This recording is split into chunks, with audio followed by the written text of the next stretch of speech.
Hello and good evening. My name is Ray Douglas, and this is Equal Equity, which is interesting because I know some of you might have been expecting something else. Equal Equity, why? Because today is International Peace Day 2020, and I'm honored to have a guest, a friend, a practitioner, a colleague, a brethren, Ben Lyndsay, CEO of Power the Fight. Good evening, Ben. Good evening, Ray. Thank you for having me, bro. It's nice. I like this setup. It's nice to have a conversation with you. I feel like I'm on like Newsnight or something, man. Yeah. This is it, man. This is the future. And I think, like many people, the online world is something that everyone's had to embrace. Although we had kind of some muscle memory around it, it really has worked in getting the message and continuing the message of what we're about, which is peace building, in short. So let's start at the very beginning. Who is Ben Lyndsay and what is Power the Fight? Who is Ben Lyndsay? Wow. I'm just a kid from Southeast London. I always say that. Grew up in 1970 something.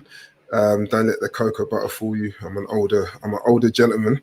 But yeah, grew up in Southeast London, and yeah, I don't think my upbringing was that much different to a kid with Caribbean parents in inner cities. But fortunately, I managed to avoid some madnesses, even though madnesses were always around us.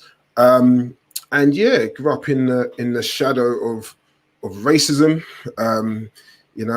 We grew up around a time when young black men were being like literally hunted and killed. So that was our upbringing, and it's interesting just to see us when I talk to some young people, they can't really relate to that. It's like when we talk about youth violence, we talk about knife crime and stuff. They can't really relate to being hunted down by the National Front or the BNP. But that was like me and my peers' kind of upbringing.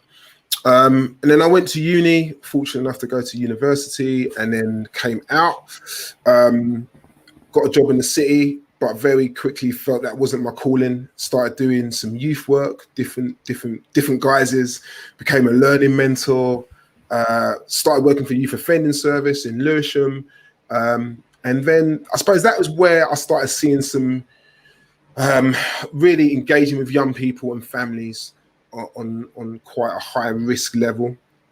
And unfortunately, that's when I started seeing young people also lose their lives, particularly around 2007, 2008. There was a real peak of kind of, unfortunately, young people dying to knife crime and stuff. So I think that is where I started asking the question, where is the therapeutic support for workers and practitioners? And there really wasn't much.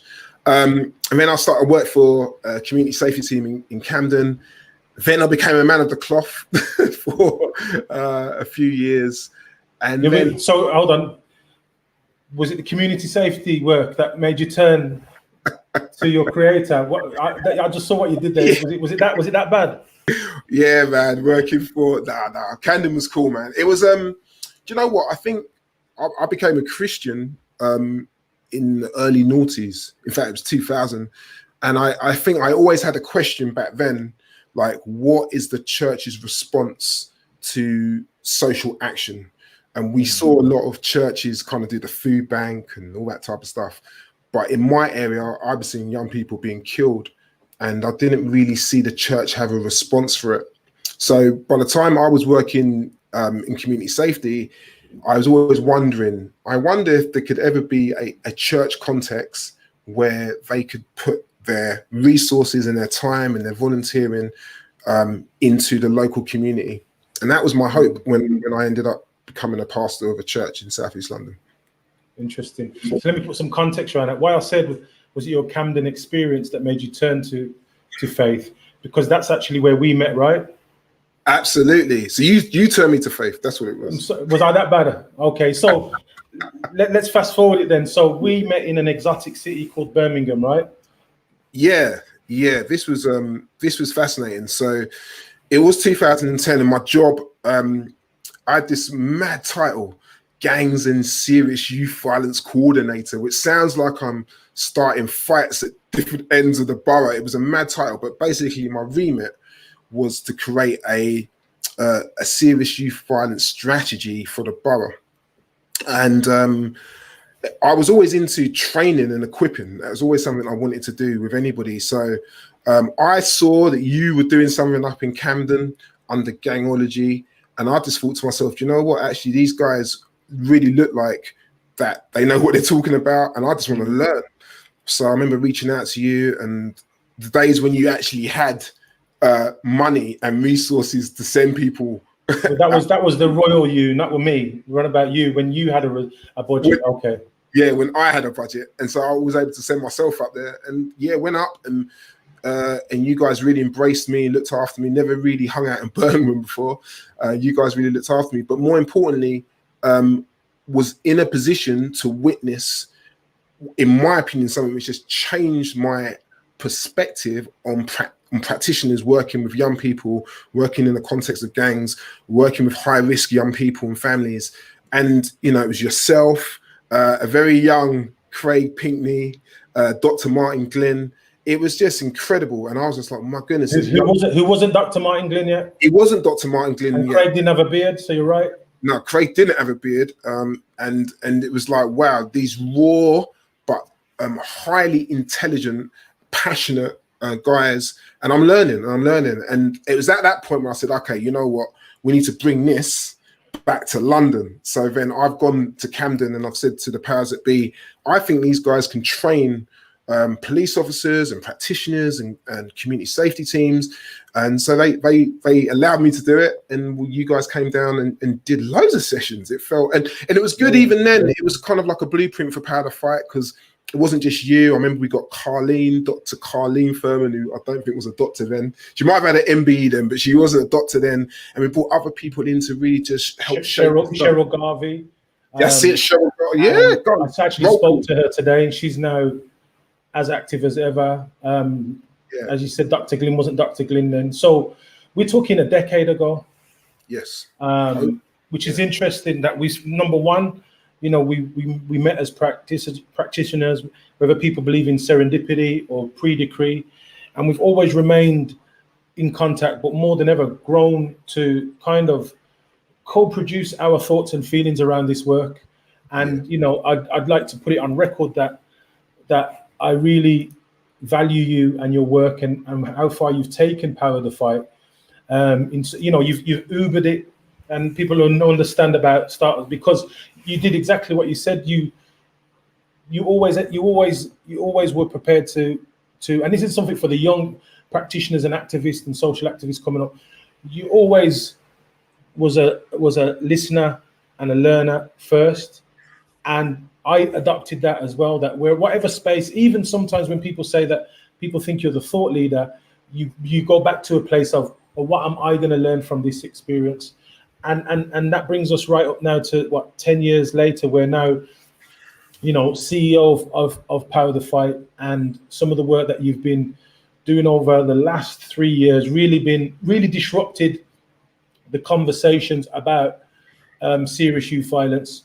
So where is Power the Fight today? And Power the Fight was born out of, so you said you went Camden, then you became a man of the cloth, a pastor, pastor, because my London colleagues say that, you know, they always have me on this pastor, yeah. So that period between leaving community safety and what was that between like 3 years ago? What happened? Yeah, so it was 2010. I left community safety, and then I ended up working for a mental health charity called MAC UK for a year. And I think at that point I was just really passionate to see the church really step up into this conversation, because if you think about it, like most faith groups, there are buildings everywhere. So faith groups and in specifically churches will have buildings, they'll have volunteers, you know, and they'll have resources as well. And that combination, due to austerity, is no longer really available. So with the church, I was always interested, how can you take this kind of mix of resources and bring it back into the community? And I think at times maybe the church has been criticized for not doing that enough. So when I had the opportunity to launch a church in Southeast London in New Cross, I wanted it to be very community focused.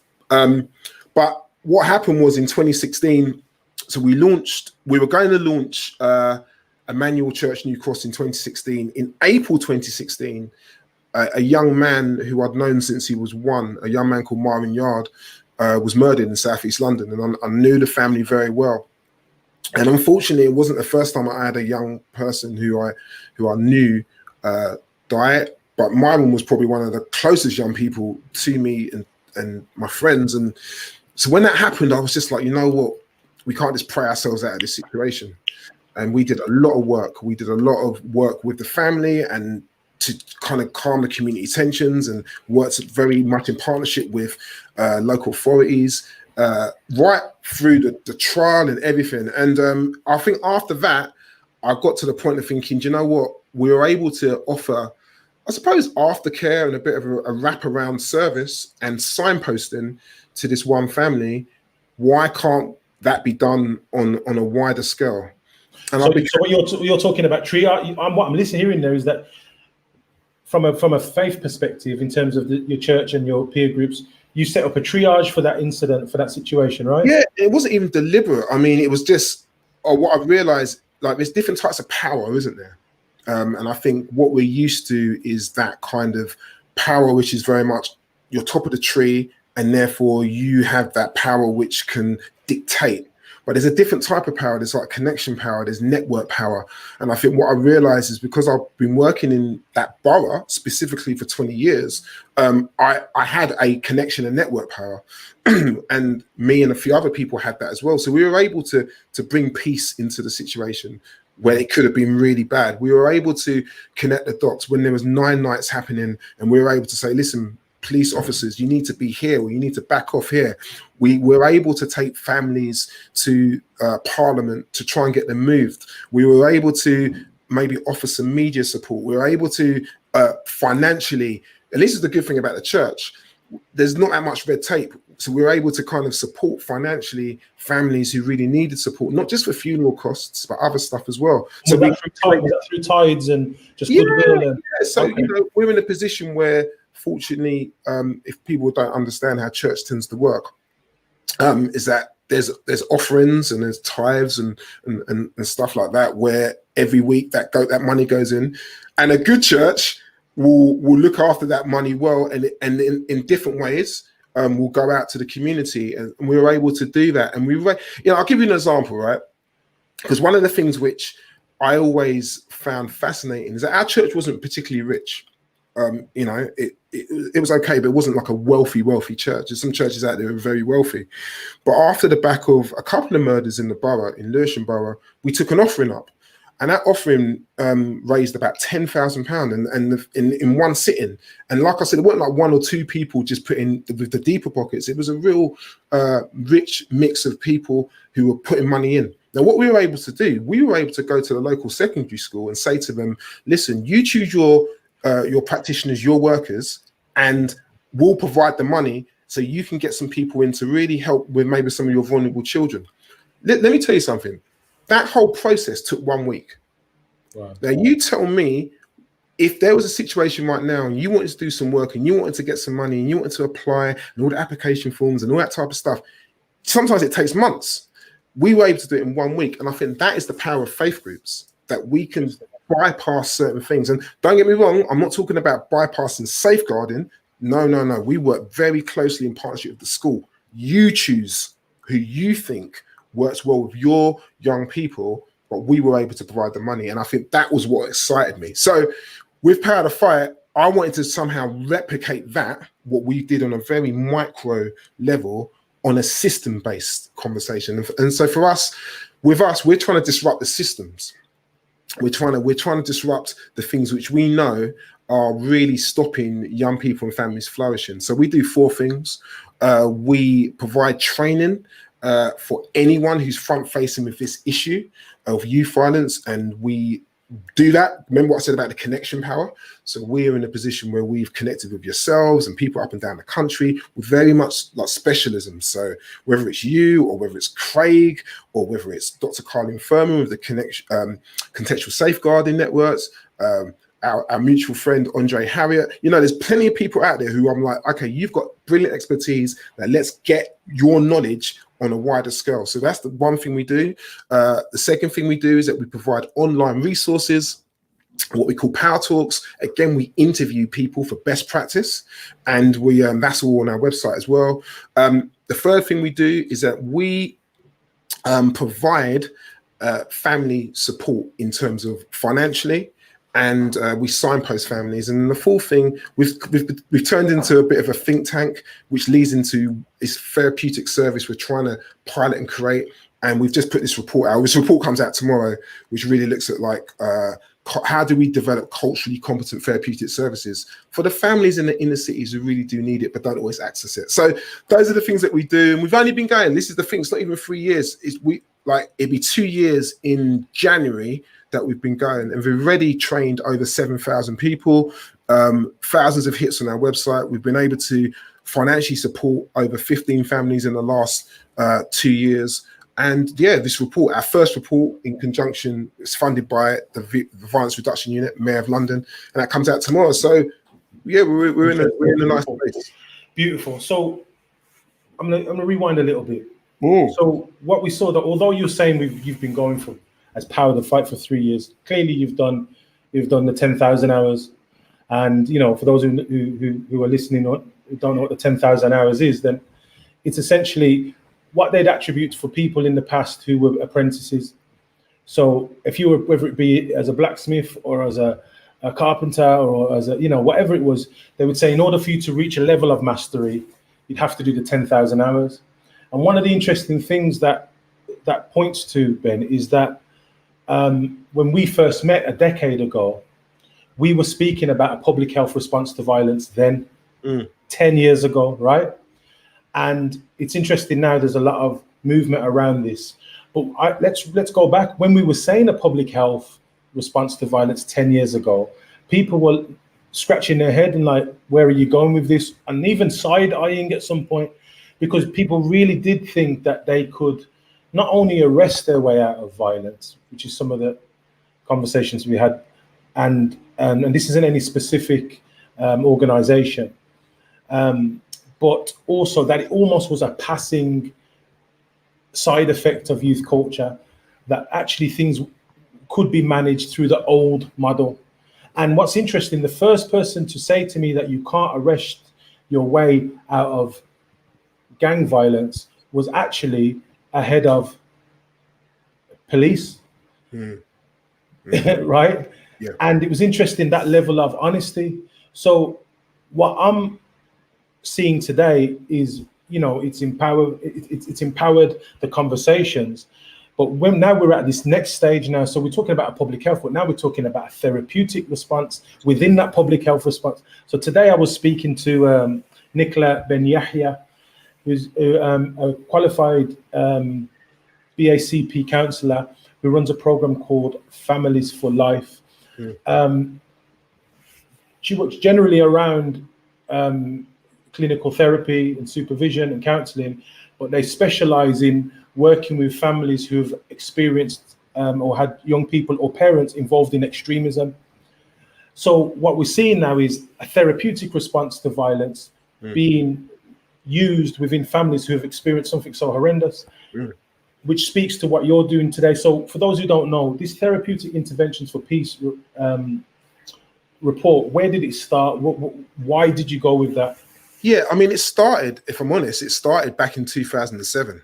I remember very specifically myself and some colleagues at the Youth Offending Service, we lost a young man to violence, and us kind of just looking at each other, like not knowing how to process our feelings. There wasn't any support for us. And we were very, very shocked to the core.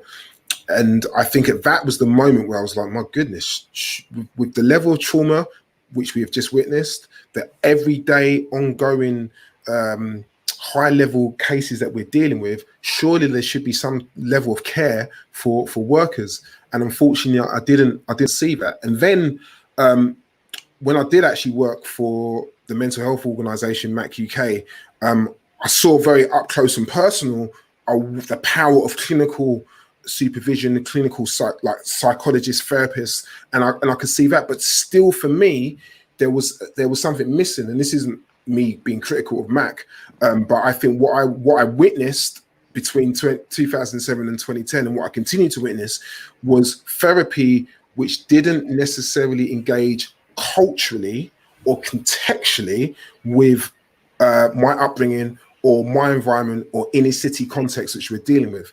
And for me, that's what I've been kind of wanting to develop, and that's what I wanted to research. And that's where the report came out of, really, that actually, and just to be clear, I would never for a moment say that youth violence is a black or brown communities issue. So it's not about that. But what I will say, in a London context, youth violence, knife crime does disproportionately impact black families. Now, if that is the case, then the therapy and the support has to reflect the client group and the people group that we're dealing with, and that doesn't really happen. And what am I saying by that? What I'm not saying is that what we just need is more black and brown therapists, although there is a deficit there. But what I am also saying is that if you are a white middle class therapist, are you trained contextually and culturally in that field? So I know for a fact when I and I don't mind sharing this because it's in the book that I've written, but when I almost died of a racist attack in 1993, and I remember then being sent to therapy, and this woman had no idea about racism. She had no idea about my culture and my context, and it was very inappropriate actually for a 14-year-old to even be put into that. I was revisiting my trauma, and there was no kind of understanding. So actually, I'll tell a lie. It went back to 1993, not just 2007. And I think this is what we've got to get better at, because what we're seeing is that families are not engaging with therapy because of these barriers. Practitioners are suffering burnout and stress, and brilliant workers, and you would have seen it yourself, Ray, brilliant workers who are basically not, who are leaving the field because they're not fit. And in fact, I'm not going to reveal people, but some of the best well-known practitioners we would always know are not even getting the clinical supervision which they need and deserve. So for me, that's a problem. And this report challenges all those narratives. Interesting. So as we see, the banner of today's session is equal equity. And equal equity is born out of a conversation I had with the National Youth Agency, who were very positive about responding effectively to the last 6 months in relation to racial justice. So we worked and spoke with each other about how we can position ourselves to capture the experiences of Black and youth practitioners of colour across the UK, because what a lot of practitioners found was that when it came to youth work or working with young people, which are two different things, right? They felt that they were splitting the tab, they were paying half the rent, they were sharing the heavy lifting, but ultimately when it came to it, they had no equity in the house of youth work. Okay. So the powerful thing about the equal equity program that we're running is capturing not only capturing the voices of Black and youth work practitioners of colour, but saying, okay, how do we affect policy, leadership and management, those three areas? Because what I'm sure what you've seen from a power to fight perspective is that not only is there disproportionality of young people who are affected within London in terms of youth violence, but there's a disproportionality of BAME, and I don't like the word BAME, but we're using it for today's session, BAME organisations who are disproportionately underfunded and resourced to work effectively. So back to what the therapist Nicola Ben Yahya said today is that over COVID period, she offered free sessions to communities who ordinarily couldn't afford a therapist. Right. So let's leap into the report. Let's share, if you can share with us and some of the viewers today about some of your experiences, and not just for a side point. Ben has got an official launch tomorrow online, but today we'll have a summary. So what were the findings? Yeah, I mean, there's 11 key findings, and I think it's really interesting what you just said there, actually, about how accessible therapy is, and also just how in terms of Black and brown communities, there's this thing what we would call lived experience, which a lot of organizations, particularly mental health organizations, will like. They'll be like, yeah, you know, you got lived experience, come and engage with people, and people will love that. But the lived experience will only go so far.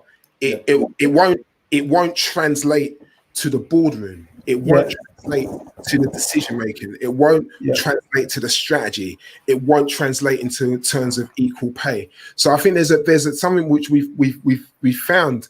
You know, we've interviewed 102 young people, 25 practitioners, and 6 families in depthly to get their experience and all this type of stuff. So there's 11 main findings, and I won't go through all of them because, you know, I don't want to spoil the thing. Of course. You know what I mean? It's a mixtape. It's a mixtape. You know, I'll give you a little, you know, a little 2-minute kind of freestyle. But no, I'm not going to freestyle. That's not me. That's you, bro. But yeah. So we found that actually when we were interviewing young people, that the majority of young people surveyed that actually had a high proximity to violence, like experiencing it firsthand. So we have to understand that the average young person actually was seeing some things which was making their trauma levels. It's not like, I suppose some people would look at trauma as being complex needs, but what we found is actually the average young person we interviewed was seeing this stuff on a regular basis. We found that actually marginalized groups deeply distrusted organizations and institutions due to the consistent experiences of structural harm. So they, you know, when you're talking about the police, when you're talking about youth offending, when you're talking about therapeutic services, even if they were able to get into the therapeutic services, there was such a high distrust. We found out that actually for Black people in particular, trusting relationships with professionals rely greatly on representation and cultural competency. So what we're saying there is that you can't become what you can't see. And if you are seeing people who do not look like you on a regular basis, those barriers come up. And that's, we found that a lot of people we interview are like, we're not going anywhere near these stuff because these people are not, that they don't just look like me, but they don't understand the culture and the context. We also found very much there's a specific need for work around women and girls, and that's actually been sidelined, which, you know, if you talk to people, and I've got to big up the people who were in the research team. So there's actually, you know, whether it's Ebenita, who many of us would know from Milk and Honey, and Dr. Elaine Williams and Dr. Zayana Ramadan, who's our clinical psychologist, and Claude Murray, and a few other people who really were able to put this stuff together. We found that there's a fundamental lack of clinical supervision for high-risk roles. We were talking a lot about that. But probably one of the most important things to me is that there's currently no cohesive strategy or wraparound package of support in place to provide immediate and long-term support for family and friends in the aftermath of a violent incident or traumatic loss. So what are we saying here? That basically any support which is given tends to be done within like 1 or 2 weeks. And therefore, you know, anybody who's suffered grief, there isn't kind of a limit you can put on that. So what we're advocating for is this wraparound service, which actually doesn't just look at traditional forms of therapy, but, you know, we found that a lot of the families that we engaged with were suffering from debt.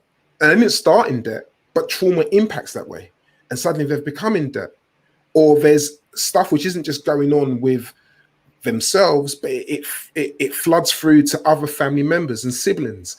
And therefore, if you're dealing with that level of trauma and, you know, other issues, immigration issues, there's all these different things which can add to the stress, and there's not a wraparound service to engage with this. So there's some of the bits, you know, you'll when you read it, you'll get a bit more of an in-depth idea of what's going on. But there's some things there which I found really supportive. And just one thing I will say, just going back to the lived experience, I think we've got to be really careful how we value lived experience, because it's got to be more than just putting somebody up on a stage and say, all right, this is our token Black person, Black woman, and they're the lived experience person. Yeah. And they don't get paid for that.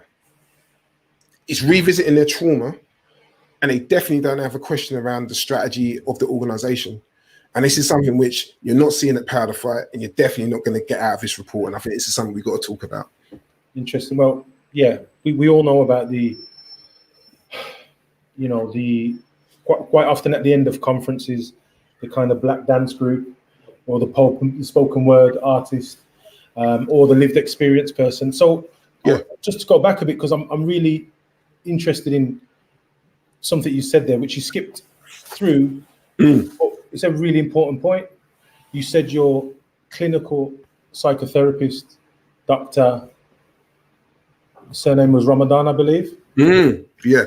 So you're not flying and building. You've actually got a clinical psychotherapist within your organization. Oh, 100%. So she is. She works part-time for the organization, and she's also doing work for NHS as well. But for me, I don't want to just put something out and not create something which represents the organization. So it was very important as soon as we could to get somebody in to not just support the families that we're engaging with, but also to create a very therapeutic, holistic environment within my own organization. So everybody who works with us would also have an opportunity to engage with Zayana, Dr. Zayana, in any way they see fit. And I think we've got to be able to do that. She is a woman of color as well. So there is a cultural context that she will understand. And I think, for me, she's been a massive help for me personally, but also I know the families that she has also connected in with, they have found her approach and her support invaluable. And I think we've got to get very specific about who we're working with and the context we're working with. And going back to a public health approach, I'm all for the public health approach, but I've always said we can't just drag and drop that into a hyper diverse environment such as London, which has historically got a lot of race issues. And to be fair, I don't think anyone at the Violence Reduction Unit is even saying this, but I think it's something we have to just keep mentioning, that there's VRUs up and down the country. We've really got to understand the history of those areas and not just look at the Scottish model as the be-all and end-all. How do we adapt it, contextualize it, make it culturally competent for the area that we're working in? Yeah, and, one of the things that, we were speaking about earlier is that, clinical supervisors get clinical supervision. Yes. Right. And when we talk about a trauma-informed organization, I shared my experience of being a facilitator and a trainer, that quite often, I train a lot of people within social care and social services. So one of the icebreakers I do is I'll say, okay, put your hand up if you've worked with CSC, 90% go up. County lines, high numbers again. Gangs and serious violence, high numbers again, right? Mental health, high numbers again. Now put your hand up if you get clinical supervision. Crickets. Yeah. Social workers. Once again, speaking to someone I know in probation, who their portfolio was centered around working primarily with gang nominals. Yes. I said, how much is in your portfolio? They have 90 on their portfolio. 90 in a hotspot area, no clinical supervision. But here's the thing, right?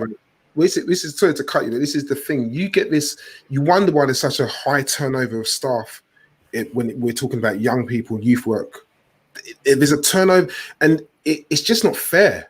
It's actually cruel that you are dealing. I mean, look, I remember when I started working in youth offending service, it was the first time I started dealing with like sexual criminality, some horrific stuff, and I'm like, okay, where do I go to offload this stuff? Because I'm damn sure I'm not going to take that back home.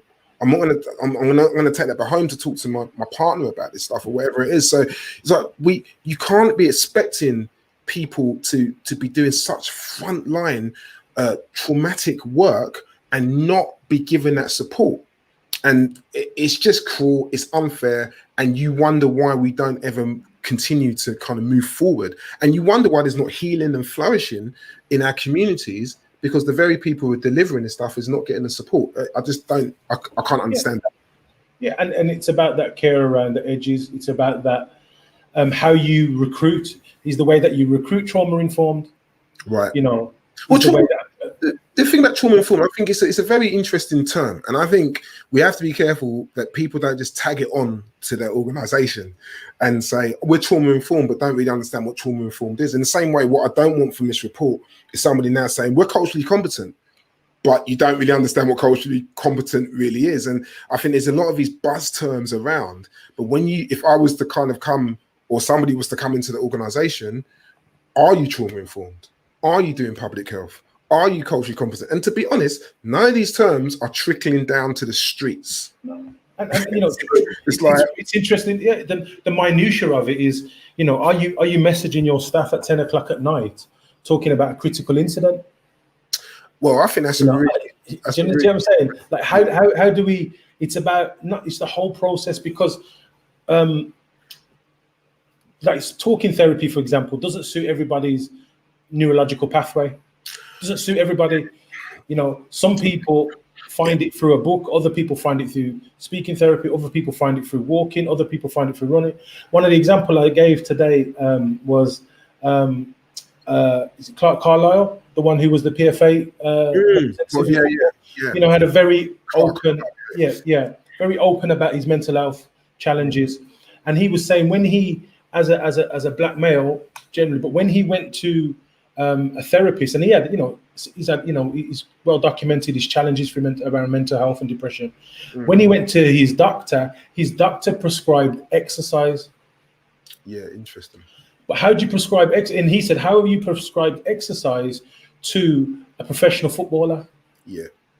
Well, I think that is exactly the problem. So one of the things which come out of the report is about how do we allow a co-produced, co-designed approach to therapy, which really supports and is tailor-made to the communities that you're working with. So I'll give you an example. And I only found this out yesterday, but I think it's absolutely perfectly illustrates what we're trying to do. Somebody said to me yesterday, you need to check out this Instagram page. I think it's called Flock Together. And basically what you've got is black and brown members of our community basically going bird watching. And it was set up with a guy who over lockdown basically wanted to kind of keep his mental health in check. So he took up bird watching, and he took that on and basically found himself in a position where a few other people started joining.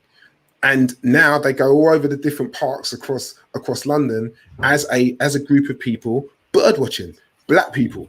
Now, it's funny, the person who was telling me this, who went on one of them, or who goes there quite regularly, says that, they go to some of these parks, maybe Richmond Park and all these places, and they get profiled. Why are you lot, and there's loads of them, why are you lot all here? Even though they've got their binoculars and they've got their bird watching books and all this type of stuff, they've got profiled, they've been asked what they're doing, they've been challenged, they shouldn't be here. But that is an example of, in my mind, therapy in a way which is very different to the traditional, let me sit down in front of you, And I think we've got to learn how to adapt and rethink how we do these types of things. Otherwise, you're just not going to get people. And this is why I said the co-produce and co-design conversation is really important. And that's a big ethos of Power to Fight. We don't do anything. We've got a huge advisory group. We've got good links within the community. We don't do anything without talking to the very community that we're trying to serve. And I think we've got to get out of that mindset. I think I know best for the community. Well, have you actually spoken to the communities that you're trying to serve? I think is the question. Interesting, because one of the words that is missing from the narrative around a public health model is two words: community-centered. Community-centered should be the prefix. Yeah. It should be a community-centered public health response to violence. Here's the problem, mate. We've got to be honest. And I'm got to be careful, because I don't want to get into, there's people watching, but I don't want to get into like the type of conversations we have on the phone, but we got to be honest. I'm not sure whether some people who claim to be community-centered are really in the community. So we've got to have a conversation. I think Charity's so white and so good at this type of stuff. It's like, how do you, measure your community engagement? because some of these application forms you're writing as a charity, there's no kind of like checking of this. If I say, oh yeah, no, I'm in the community and I work with X, Y, and Z, who's actually checking that stuff? And I think this is part of the problem. It's like, man, I want some, I really want like some levels to this, where actually, if you're saying you work in the community, let's actually ask the community if they actually know you, because I don't think that's the case. Definitely. And there's also something around, back to the word of equity. So it doesn't mean that as a non-Black practitioner or an Asian practitioner, you can't work in a Black community, or vice versa. Absolutely, yeah, I agree. What this is about is, and to share with you some of the examples that some of the youth workers that we're speaking to at the moment around this equal equity model, they're saying to us, well, look, Ray,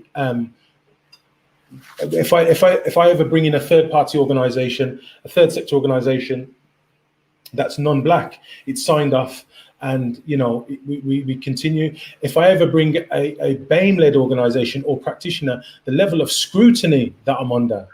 Well, mate, this is a big comment, and like I said, charities so white are really good at talking about this stuff. So I think, unfortunately, sometimes we don't always help ourselves. Like, I think we need to get our ducks in a row. Sometimes we, as Black-led organisations, we don't always have the governance and everything in the right order for us to get the funding and stuff. But then there are multiple Black organisations which do, and I could name 20 of them who are doing some great work. And I'm waiting for the time when some of the money I've seen to other organizations start coming to those organizations as well. And I'm not over racializing it. You're absolutely right. I'm not saying that if you are working in the inner cities, you can only be Black or brown to work. No, that's not what it is. There's plenty of white practitioners who are absolutely well suited to engage and work in the inner city areas where it's hyper racially diverse. But I think there's another conversation. If somebody was to do like a study on how many application forms Black-led organizations put in and how much money they get in return, I think it'd be quite interesting in comparison to some of the white-led organizations. And it's a shame, because then I'll tell you something. I've had organizations get a load of money and then phone me and say, can you help us? Or I've had people delivering white-led organizations, leading the work in inner cities, and then said, Ben, can we go for a coffee? Because I'm actually struggling in this particular school. And I'm like, but you just got the money to deliver. So unless you're bringing me in as a partner, what does this really mean? And I think this is the cultural competency thing. White or Black, there's a cultural competency about, are you culturally competent? Do you understand the context that you're working in, or do you just see the dollar signs? Because I think there's also some big organizations, charities, who might be struggling in this COVID time right now, and it maybe feels a bit like crabs in a bucket. And and we've got to be real about that. It's a hard time out there. It's difficult, but to go back to what you're saying about some of the BAME-led organizations, although some of them might not be their governance, but here's the thing. Engagement is not the problem, right, with those organizations.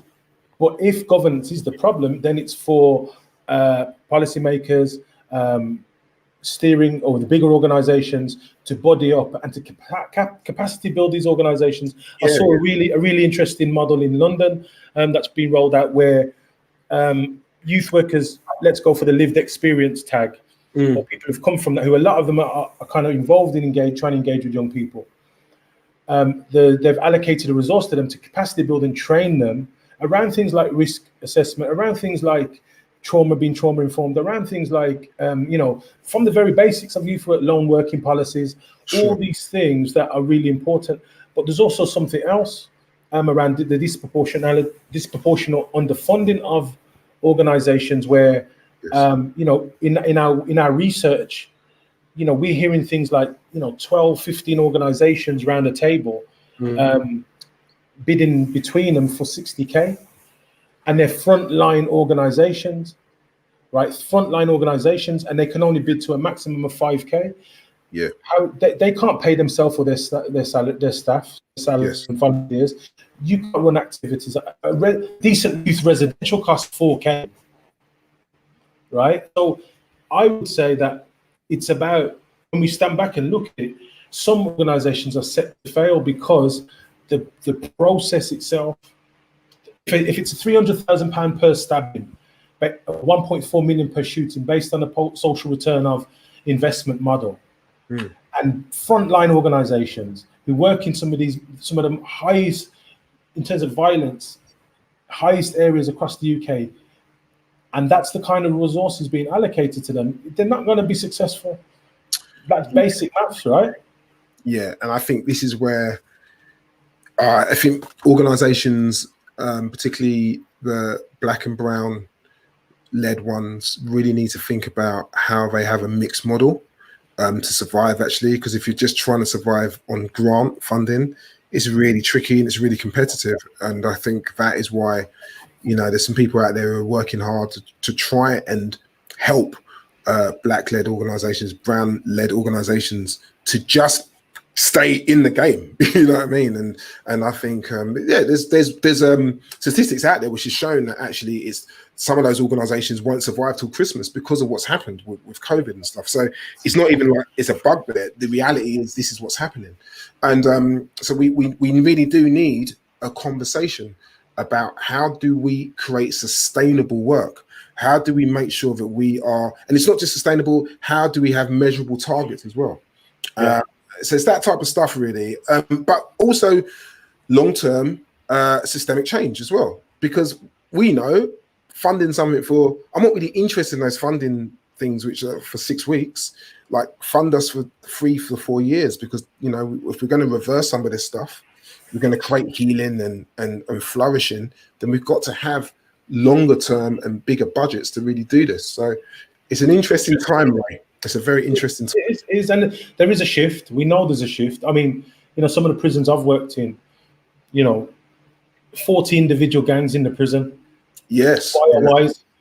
So when we talk about, you know, trauma, and we talk about, you know, self-hate as well, and we talk about, you know, the future. So that's where I want to be. What is the future for Power the Fight? I think the future for Power the Fight is that we're just going to continue to work on what we do really well. So I think we train people well. We connect with great practitioners well. We put out good content.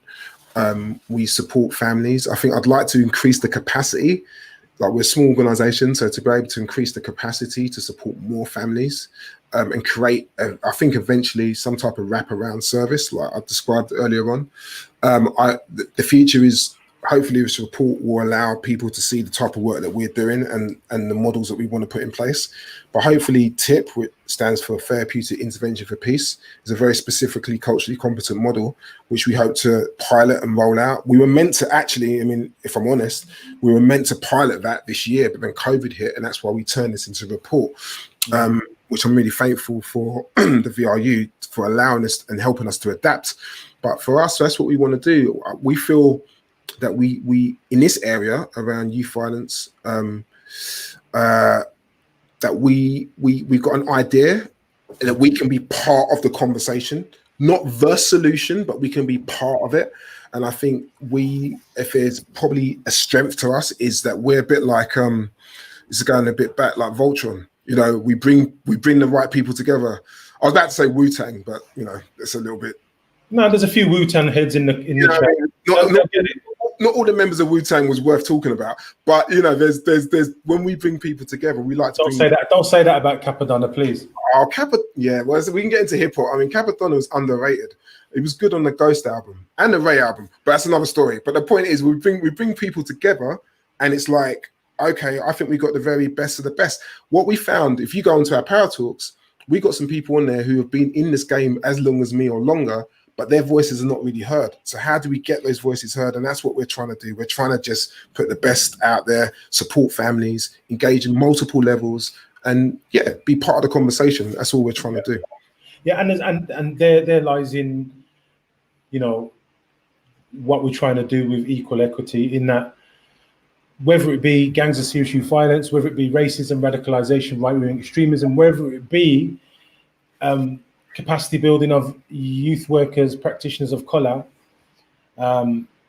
It's not binary. It's not a single organization or a single individual. This is about not just partnership work for partnership work, but this is about reflection, and then looking inside and then rolling out. Because I'm going to say, what in terms of violence, we've got a program coming up at the next month called The Future of Youth Violence. And I know it sounds a bit, total recall, but you were with me 10 years ago, Ben, and what I predicted came through. Oh, listen. This is what I wanted to say, actually. I if there's younger practitioners out there watching this, I think I love like the younger movement coming through. I love what I'm seeing, the energy, the fearlessness, the boldness, the courage. I love it. And my only advice, if I can give some advice to someone who's 42 years old, is that a wise man once said to me, "Are you teachable?" And I remember 10 years ago coming to Birmingham and like, listen, I think I know some stuff, but I want to come and just learn, you know what I mean?